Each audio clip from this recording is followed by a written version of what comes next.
Halo my bestot, kembali lagi bersama Kakang Prabu di alur cerita film. Di video kali ini, seperti biasa Kakang mau melanjutkan alur cerita film yang berjudul Kota Guib Saranjana episode 3. Bagaimana keseruan di episode kali ini? Sudahlah, jangan kebanyakan bekicot. Mari kita saksikan alur ceritanya. Tapi sebelum ke alur ceritanya, jika kalian suka video ini, silahkan subrek saja dan aktifkan lonceng notifikasinya agar tidak ketinggalan video terbaru dari channel ini. Di episode 3 ini kita diperlihatkan Ayang Fitri dan yang lain sedang berada di rumahnya Cimida. Kedatangan Ayang Fitri ini untuk menanyakan soal hilangnya Sisita, karena hilangnya Sisita itu mirip dengan hilangnya anak Cimida. Itulah alasannya kenapa si Anwar membawa mereka ke Cimida.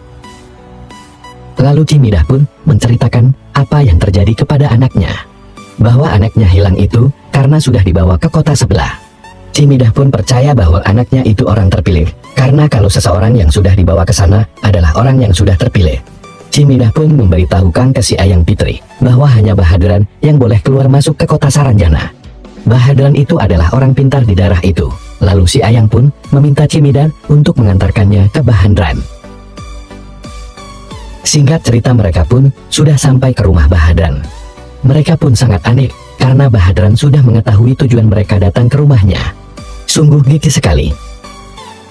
Bahadran pun memberitahukan ke mereka bahwa sangat susah sekali untuk kembali jika sudah pergi ke kota Saranjana, karena kota itu diduduki oleh jin-jin Islam. Jadi kalau sudah ada yang dibawa ke sana, maka tidak akan diizinkan kembali lagi oleh penduduk sana. Lalu Cimida pun memohon ke Simba untuk membantu mereka, karena cukup dia saja yang mengalaminya. Lalu Bahadran pun memberikan cara agar Sisita bisa kembali lagi, yaitu dengan cara mereka masuk ke kota Saranjana, lalu mengajak Sisita pulang. Masuk ke sana pun ada syaratnya, yaitu mereka harus membawa mandau sakti yang dikeramatkan suku Dayak. Karena mereka tidak terpilih, mereka hanya bisa masuk dengan cara harus membawa mandau itu. Beda dengan Sisita yang sudah terpilih. Setelah mendapatkan mandau itu, mereka pun harus pergi ke pohon halau-halau yang berada di puncak gunung dengan menempuh perjalanan 2 hari untuk pergi ke sana. Si Ayang pun menanyakan ke Bahadran kemana mereka harus mencari mandau itu. Lalu si Bahadran pun mengatakan bahwa ada yang memiliki mandau itu, tapi tidak tahu apa masih hidup atau tidak, yang rumahnya ada di daerah selatan yang sangat jauh dari sini. Setelah dari rumah Bahadran, mereka pun meminta bantuan si Anwar lagi untuk mencari mandau itu. Lalu Cimida pun minta izin untuk ikut. Dan akhirnya mereka pun bergegas pergi untuk mencari mandau itu.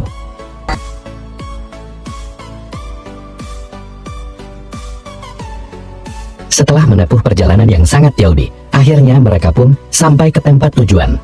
Dan mereka pun sangat beruntung, karena orang yang sedang mereka cari sangat terkenal di kota itu, yang bernama Otu Ampong. Dan bapak-bapak yang bersama Ayang Fitri pun akan mengantarkan ke rumahnya Otu Ampong. Singkat cerita, mereka pun sudah sampai di rumah Otu Ampong. Dan mereka pun disuruh masuk. Mereka mengatakan tujuan mereka ke situ untuk meminjam mandau untuk pergi ke kota Saranjana. Namun sangat disayangkan Otu Ampongnya sudah meninggal. Mereka pun bertanya ke istrinya tentang mandau itu. Namun istrinya tidak memberitahu di mana mandau itu berada. Mereka pun sampai memohon ke istrinya Otu Ampong, tapi istrinya masih tetap tidak memberitahu ke mereka. Dengan beralasan itu bisa membahayakan mereka. Saat mereka mau pulang, mereka pun kebingungan harus mencari mandau kemana lagi, karena waktu mereka tinggal beberapa hari lagi. Tiba-tiba datanglah anak Otu Ampong memberitahu ke mereka bahwa mandau itu ada di kuburan Otu Ampong. Apakah mereka akan menemukan mandau itu di kuburannya Otu Ampong? Ah, peduli Bagong, karena Kakang akan melanjutkan alur ceritanya di episode selanjutnya. Nantikan episode selanjutnya hanya di Wandi Channel. Terima kasih yang sudah menonton. See you, bye-bye.